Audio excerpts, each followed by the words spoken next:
There's a kind of love that isn't love, but restlessness. A constant presence in the mind, a need that never settles, a longing that doesn't stop, even when the other pulls away, goes silent, or hurts you. This love is driven by an invisible urgency, a desperation masked as affection. It doesn't arise from the calm of being with someone, but from a deep fear of not being chosen, of not being enough, of being left behind once again. Most people don't realize they're living this kind of love. They think they're just in love, that they're loving intensely, that they can't forget because it was special. But what they're really feeling is anxiety, an emotional anxiety that consumes, exhausts, and never rests. An obsession with messages, replies, crumbs of attention.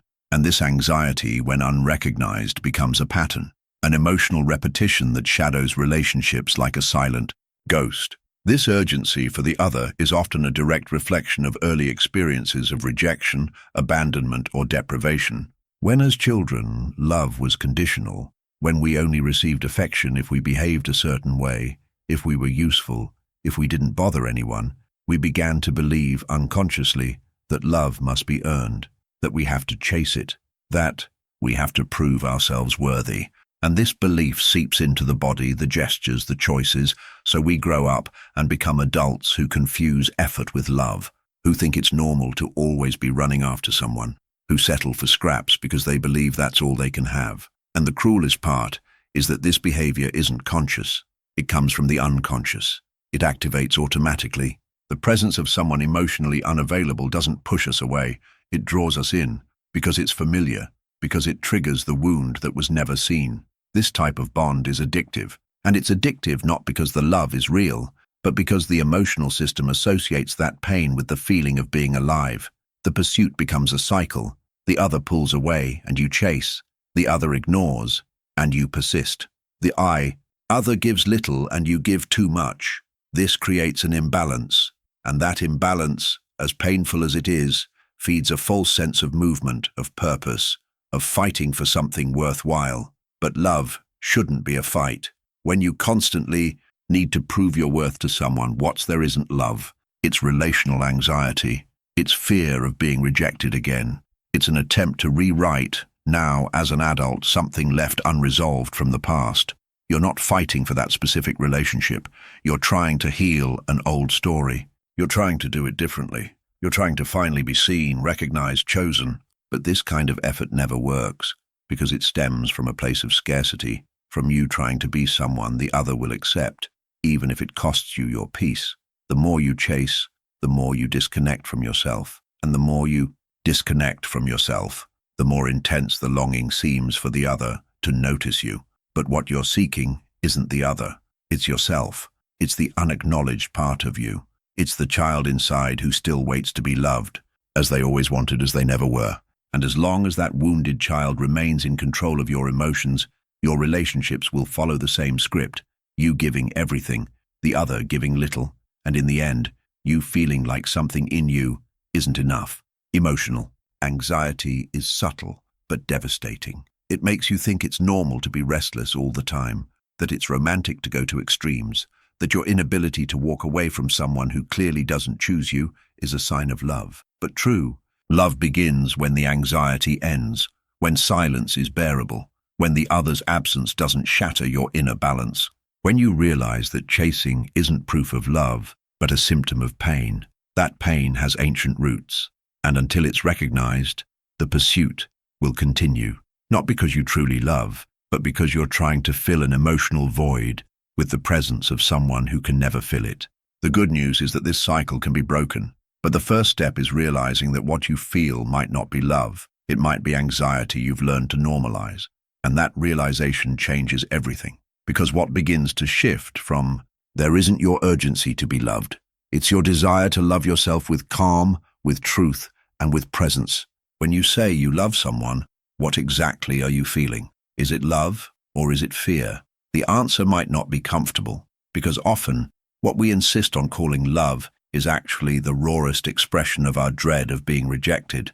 It's not the other you love. It's the idea of finally being chosen, of being enough, of filling a void that's never stopped hurting. This fear doesn't start in adult relationships. It's much older. It begins the moment you, as a child, realize that to receive love, you have to do something, be someone, please, yield, smile when you don't want to, and little by little, you learn that love is conditional, that you're not loved just for existing, but for how much you offer, how much you sacrifice, how much you erase yourself. That memory gets etched into your body, your emotions, your choices. And then when you grow up, any gesture of attention feels like gold. Anyone who offers a sliver of what you lacked unknowingly sparks the hope of finally being chosen. And you call it love. You say you're in love, that you've never felt this way before. But deep down, what you're feeling is temporary relief from not being discarded. It's the fleeting pleasure of being seen, even if just for a moment. Even if by someone who has no room for you. This kind of bond is fragile, because it's not built on reciprocity, but on emotional survival. You enter relationships trying to prove you deserve to stay, that this time will be different, that if you're good enough, the old abandonment won't repeat itself.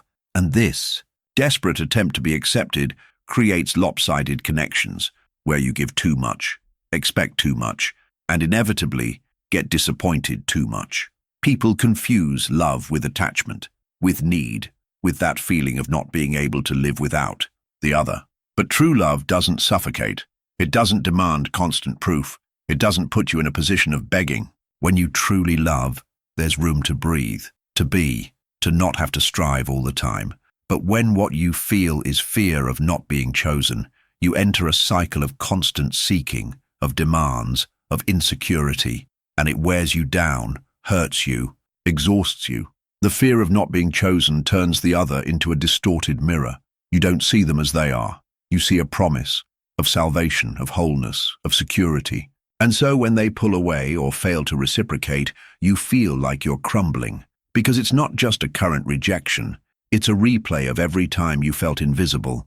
It's as if the story repeats, the same, painful, and you don't know how to change the script. Many relationships aren't sustained by love, but by panic of being alone, of not being seen, of not mattering to anyone. And this urgency to be important makes us hostages to the other's gaze. Everything we do becomes about how they'll see us, respond to us, accept us. And in that process, we lose ourselves. We drift away from who we are, and we create an edited version of ourselves, more acceptable, more palatable, more lovable, but less true. As long as you keep calling the fear of rejection love, you'll accept crumbs as if they were feasts. You'll fight for relationships with no emotional return. You'll confuse intensity with real connection, and you'll always put yourself in the position of having to prove your worth. This cycle only begins to dissolve when you stop and recognize what I feel might not be love. It's fear. And I'm trying to resolve that fear with people who have neither the capacity nor the intention to truly hold me. Recognizing this fear isn't weakness, it's strength. Because only when you see the root of your pain can you start making different choices. Choices that don't come from urgency, but from awareness. Choices that don't try to fill holes, but build bridges. Relationships that don't tear pieces from you, but add to what you already are. And that only begins when you stop chasing not to be loved, but to finally choose yourself first. Many people believe they're loving deeply when in reality, they're just chasing an emotional validation they never received. The feeling that consumes you, keeps you awake, makes you monitor the other person's every move, isn't love. It's a hunger to be recognized, a thirst to feel seen, important, wanted. It's not surrender. It's desperation. It's not connection. It's dependency. And the more you try to hold on to the other, the more glaring the void you're trying to fill with their presence becomes. The truth is, when love turns into need, it loses its freedom. And when it loses its freedom, it stops being love. What's left is fear. Fear of rejection, fear of not being enough, fear of reliving abandonment from the past. Fear that if the other leaves, nothing will be left of you. And that fear takes over everything. It shapes your actions, your words, your silences. You start molding yourself to please, hiding parts of yourself to avoid bothering, striving to be what you think the other expects. But deep down, you're begging, accept me, choose me, see me. This behavior doesn't start now. It has deep roots. Maybe you grew up in an environment where you had to work for love, where love came with demands, with guilt, with absence, where your emotions weren't embraced, but ignored or judged.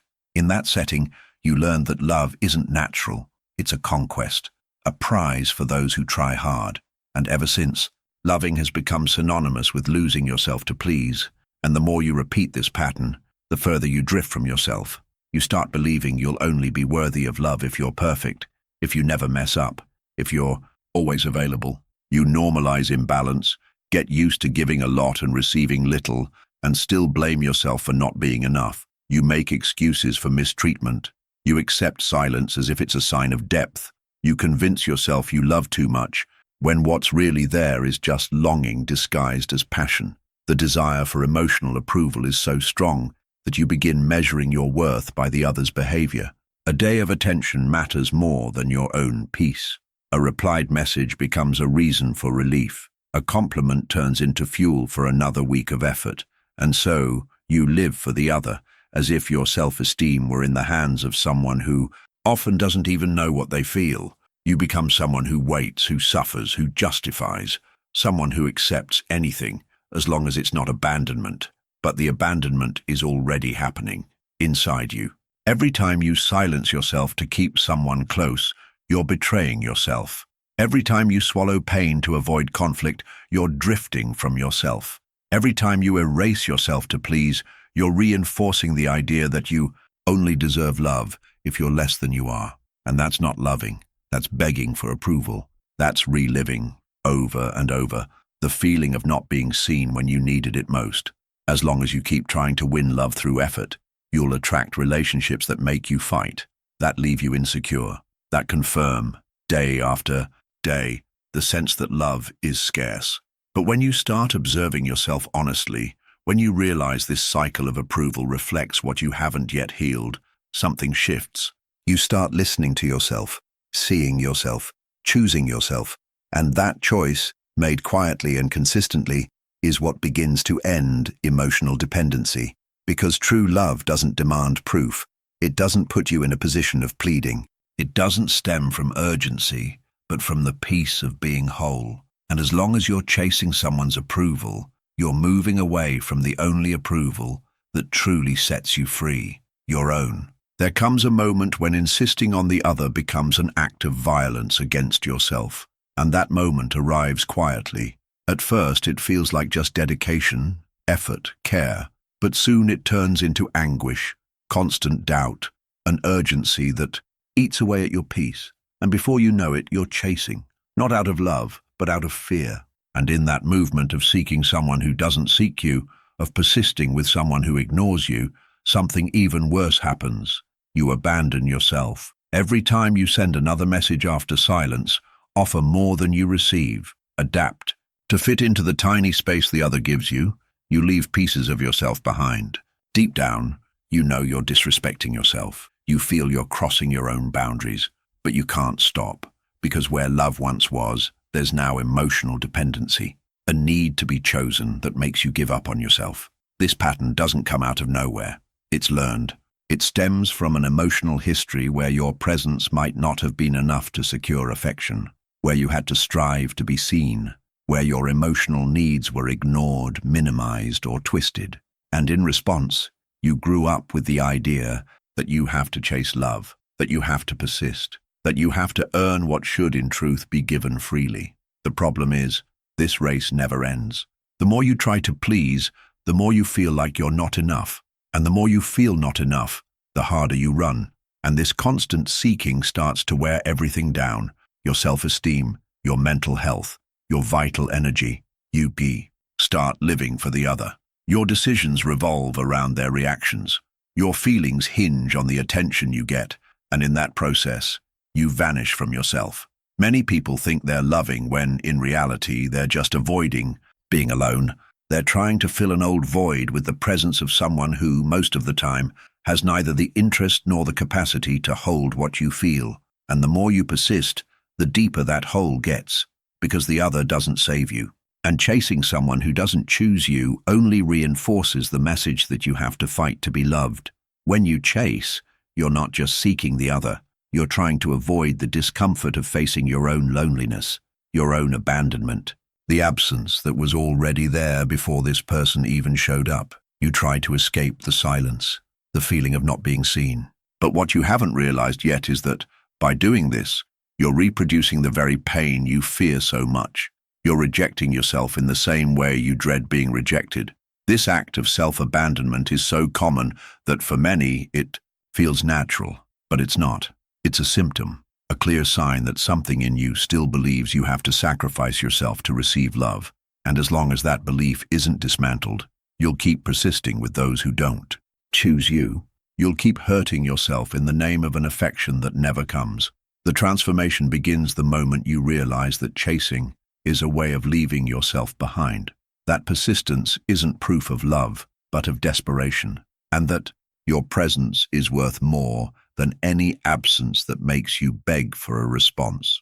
When you truly choose yourself, something changes. You stop running, not out of pride, but out of dignity, because you finally understand that love begins when you stop abandoning yourself. For a long time, you believed that being chosen by someone was the pinnacle of love. That recognition from another validated your worth, your existence, your capacity to be loved. You waited for looks, responses, signs, as if they would confirm that you were finally important. And in doing so, without realizing it, you placed your self-esteem in the hands of people who often didn't even know what to do with it.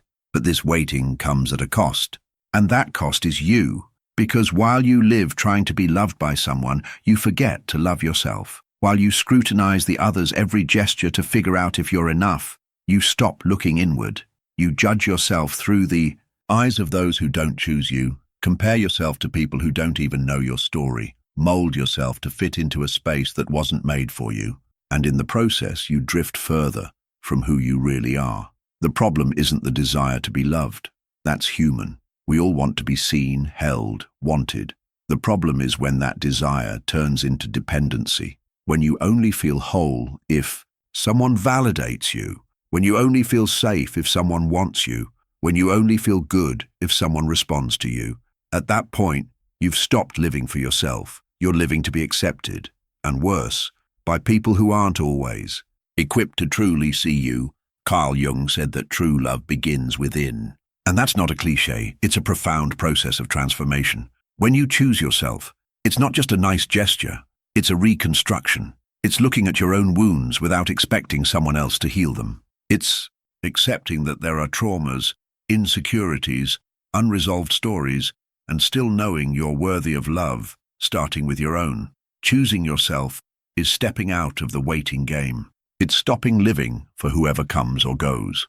It's refusing to accept less, just to avoid being alone. It's breaking the cycle of seeking love outside to fill a void that only you can tend to. Choosing yourself is coming home after years of trying to find shelter in bodies and promises that never fully embraced you.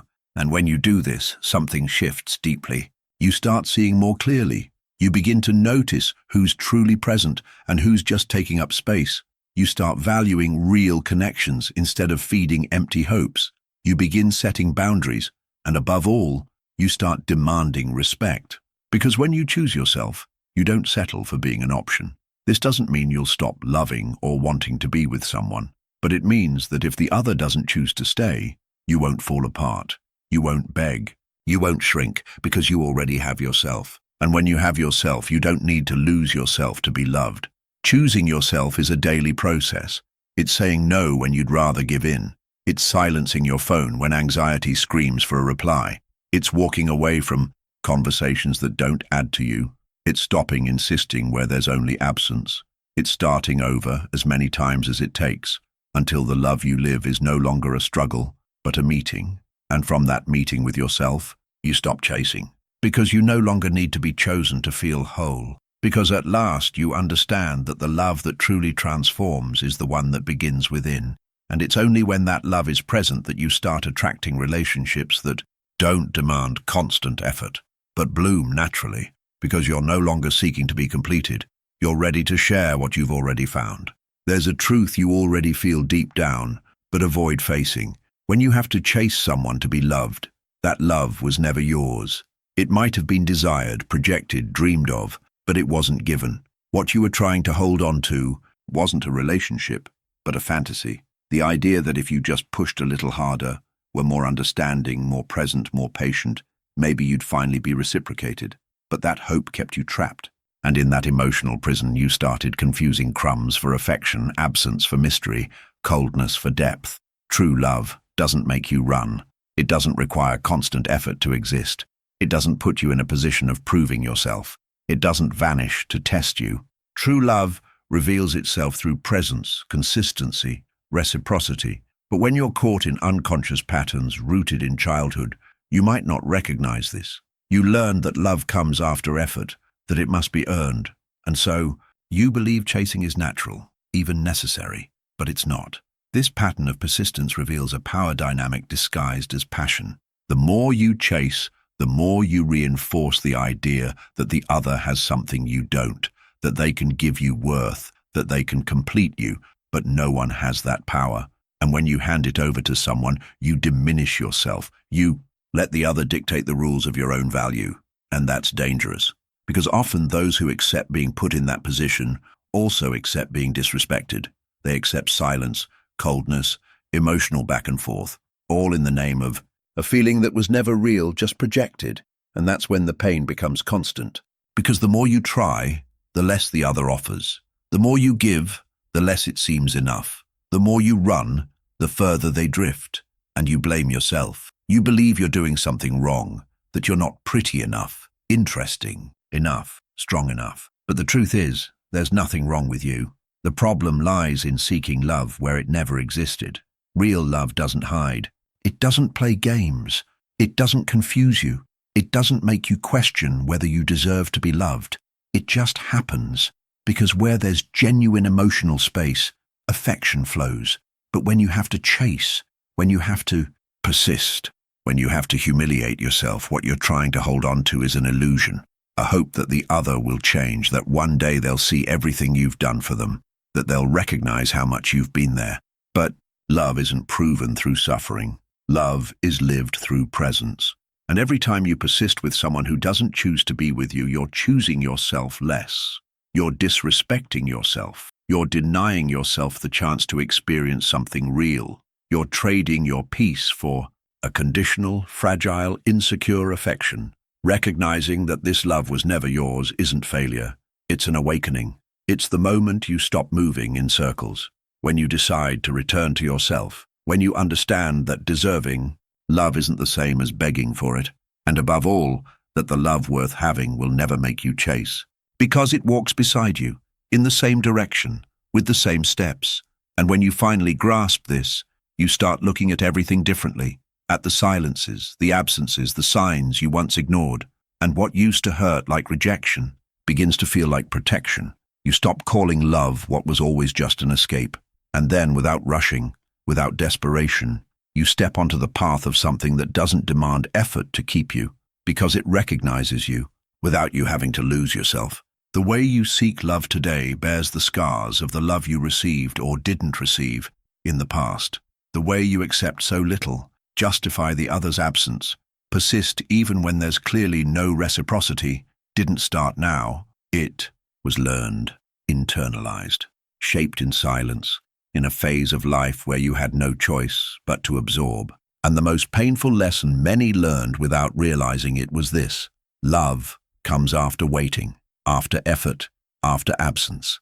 Growing up in an environment where affection was scarce, unstable, or conditional leaves a wound that doesn't fade with time. That wound settles deep, like an invisible mark that begins to guide your choices. Even in adulthood, even in relationships where the logic should be different, you keep seeking in others what was missing back then. And when you encounter someone emotionally unavailable, someone who pulls away, doesn't respond, is never fully there, something in you activates. It's as if it says, "This is where love lives, because this is how I learned it." That's why chasing feels natural. It feels like part of the process. You confuse effort with love. Absence becomes a sign of depth. Distance becomes a test. Coldness becomes a challenge.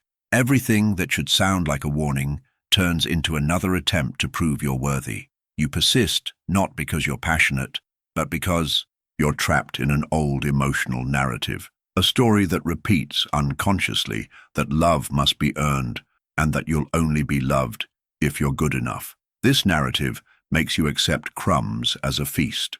It makes you normalize indifference. It makes you believe it's your fault when the other pulls away.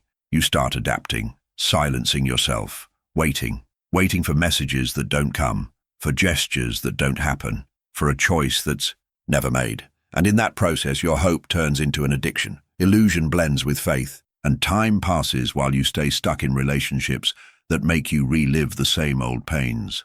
Jung said that what isn't brought to consciousness returns as fate, and that's exactly what happens. As long as you don't recognize this pattern, it keeps guiding you. You keep attracting emotionally unavailable people. You keep chasing those who ignore you. You keep persisting where there's only emptiness.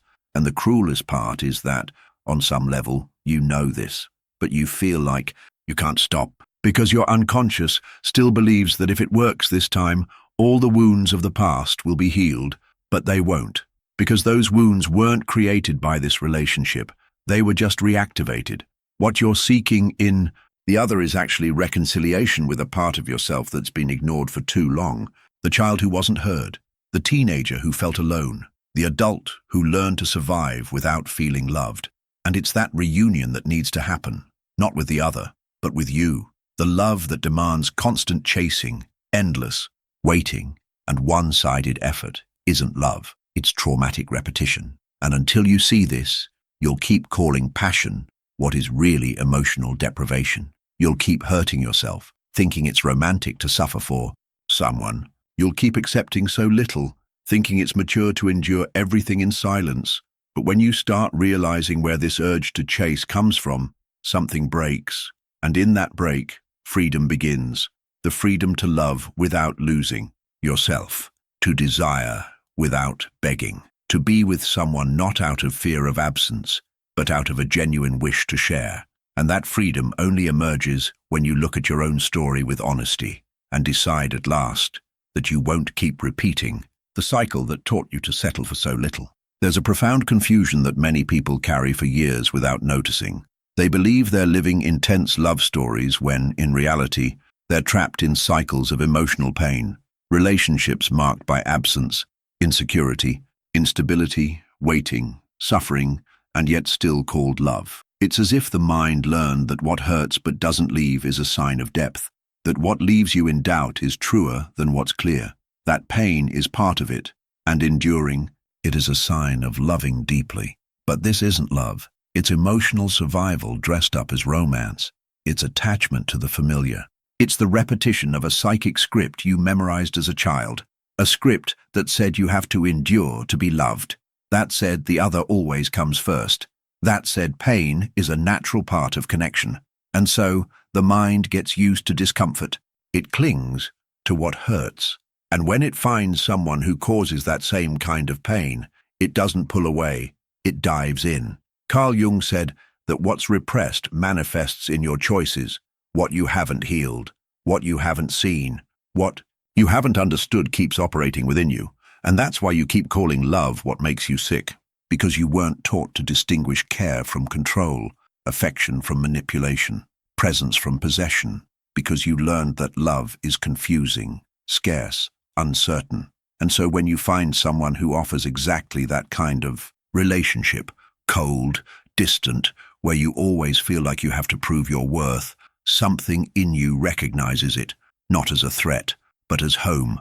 You're drawn to this pattern. It feels familiar, and the familiar, even when it hurts, offers a false sense of safety. You know how it works. You've lived it before. You've waited, you've begged, you've silenced yourself. So you repeat, because repeating gives the illusion of control, the illusion that this time, maybe it'll be different, that if you get it right, it won't end like it always has, but it does, and you find yourself in the same place again, tired, empty, confused, trying to understand why love always hurts so much.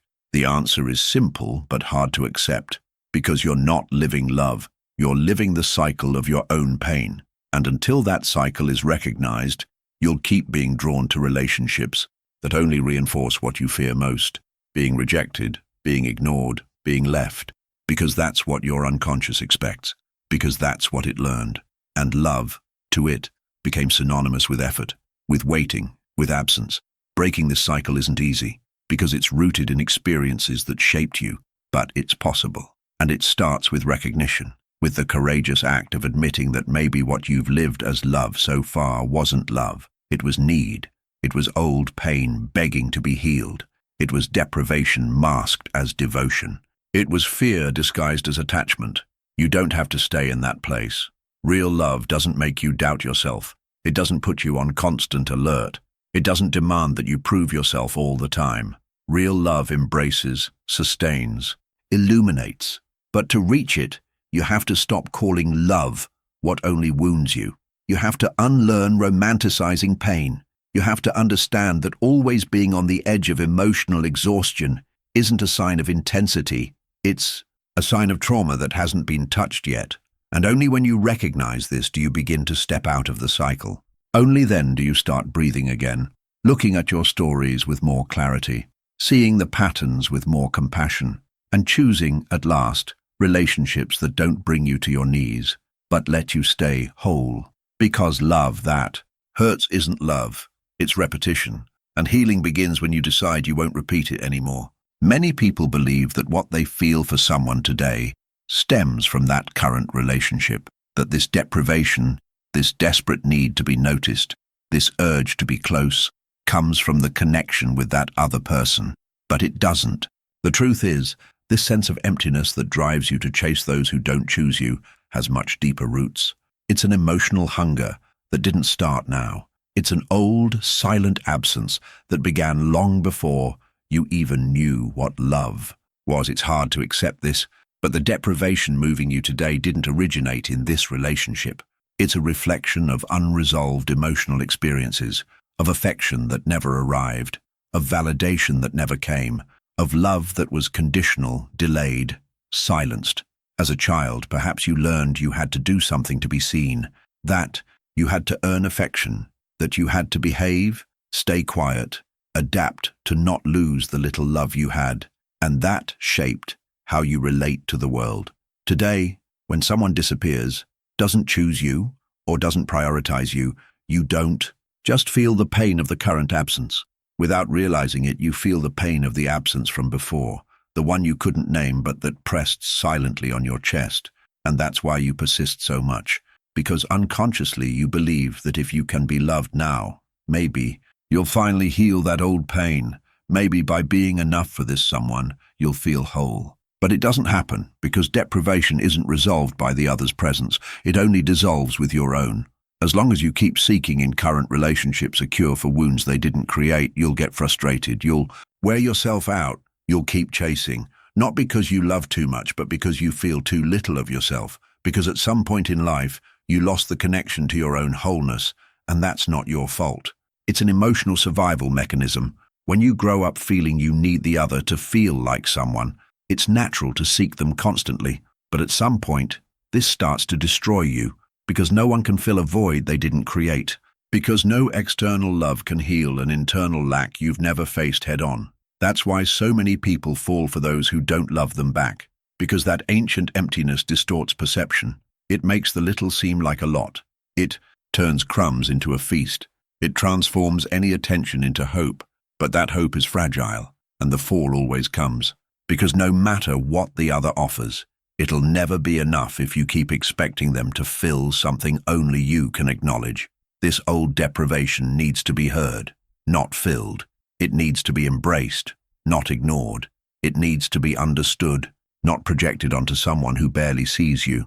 What you call unconditional love is often just an unspoken plea for someone to fix an absence that was never their responsibility. And until this becomes conscious, you'll stay trapped in relationships that only deepen that void. When you start to understand that what hurts you isn't just the present, but the accumulation of absences never named, everything begins to change. You stop demanding from the other what was never their role to give. You stop chasing, thinking this time will be different, and slowly you start returning to yourself, not as someone closing off, but but as someone finally realizing that the love that heals isn't the one that comes from outside. It's the one that grows when you stop running from your own pain. Chasing someone keeps your mind busy. You're always waiting for a message, analyzing actions, planning conversations, imagining reunions. There's always something to do, a movement to sustain, and while that's happening, you don't have to look inward. The real pain, the one that lives silently inside you, stays muffled. But the moment you stop, when you decide not to persist anymore, not to send another message, not to justify the unjustifiable, something happens. A void appears. A strange silence takes over.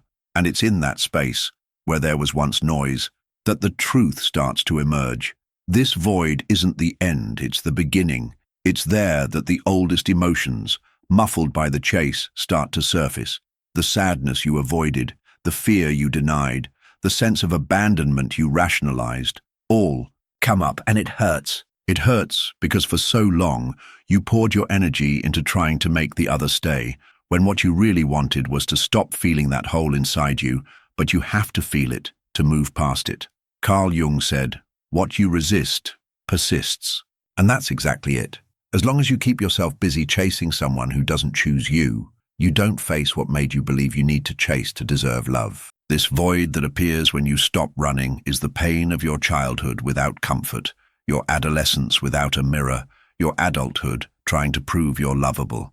And it needs to be crossed with patience, with compassion, without distractions. It's in that silent space that you start to hear yourself, to recognize your own limits, to understand what you tolerated without noticing, to name what you never had the courage to feel, to identify what you've been carrying from others as if it were yours. You start to see how much you lost of yourself for someone who wasn't always there, and that pain, though uncomfortable, is the sign that you're coming back, that you're stopping abandoning yourself to be accepted, that you're making room within for something new. Presence.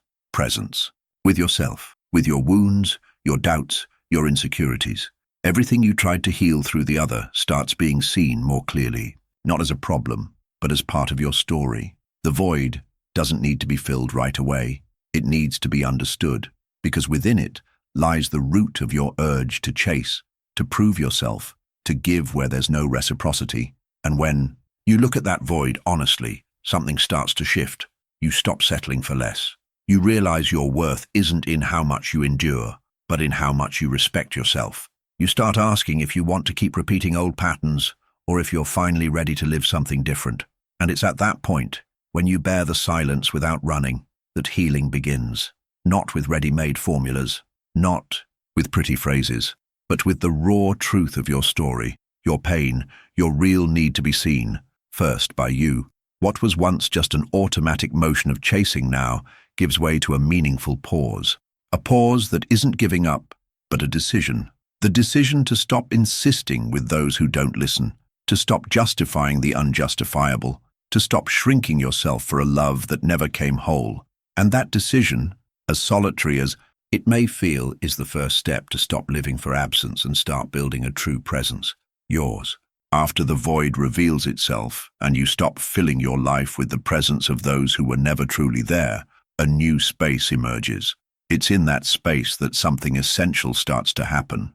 You stop waiting for the other to give you what you never received and begin, for the first time, to offer it to yourself. The love that always seemed so distant, so conditional, so scarce starts being rebuilt from the only possible source of transformation, your own presence.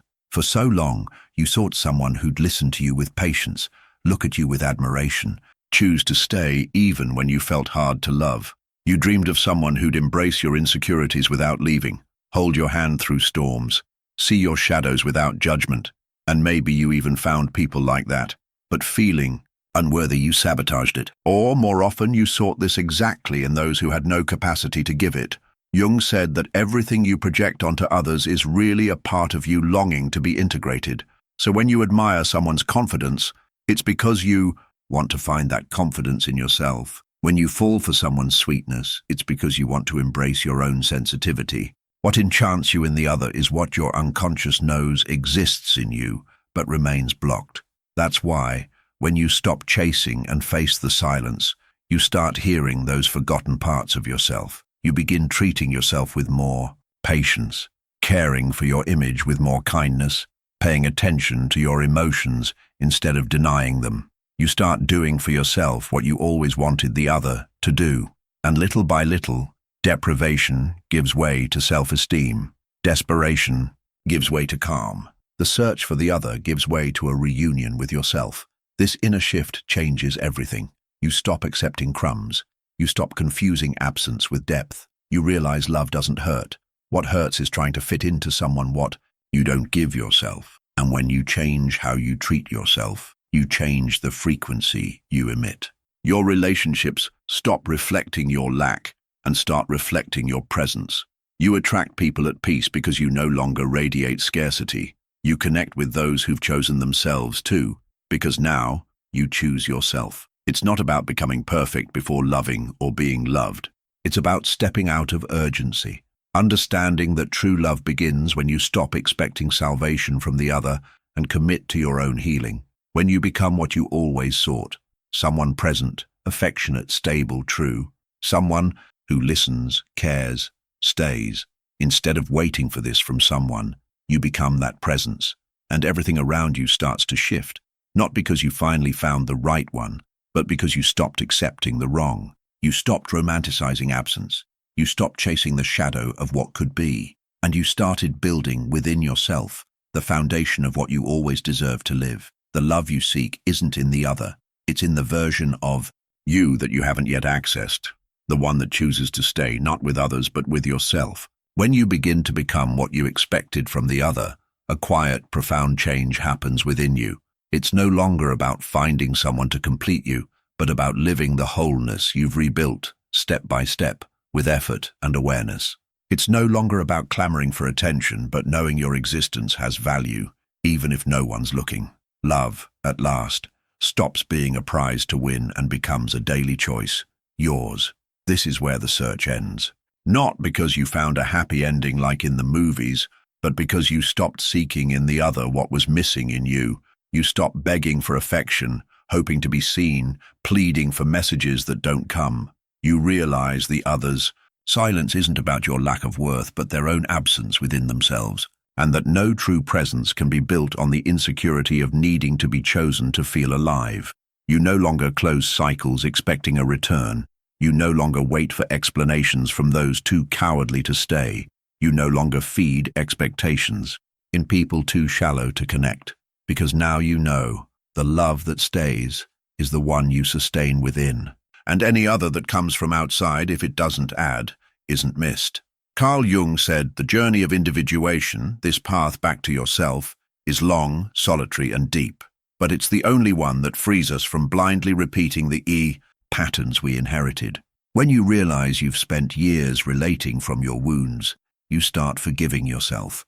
You begin looking at your story with more compassion and less blame, and that changes everything. You start relating by choice, not need, by affinity, not urgency, by love, not fear of loneliness. You spot emotional traps faster. You sense when someone just wants to use your affection as an escape valve. You notice when you're being pulled into a cycle of pain disguised as intensity, and instead of getting stuck, you step away, not out of pride, but out of respect for all you've lived, all you've healed, all you've faced within yourself. Love now isn't a romantic ideal. It's an inner state of presence, coherence, and surrender, first with yourself. It shows in the kinds of relationships you let in, the conversations you choose to keep, the affection you decide to nurture. Love isn't begged for anymore, it's offered, and it only stays where there's reciprocity. When you stop chasing, love doesn't vanish. It redefines itself, it shifts its place, it stops living in anxiety and starts dwelling in your core, and in that new space you no longer need to convince anyone you deserve love, because you already know, you already feel, you already are. And that's exactly why when love comes, it'll be real, because it'll find a heart that no longer waits to be saved, but has learned to live free.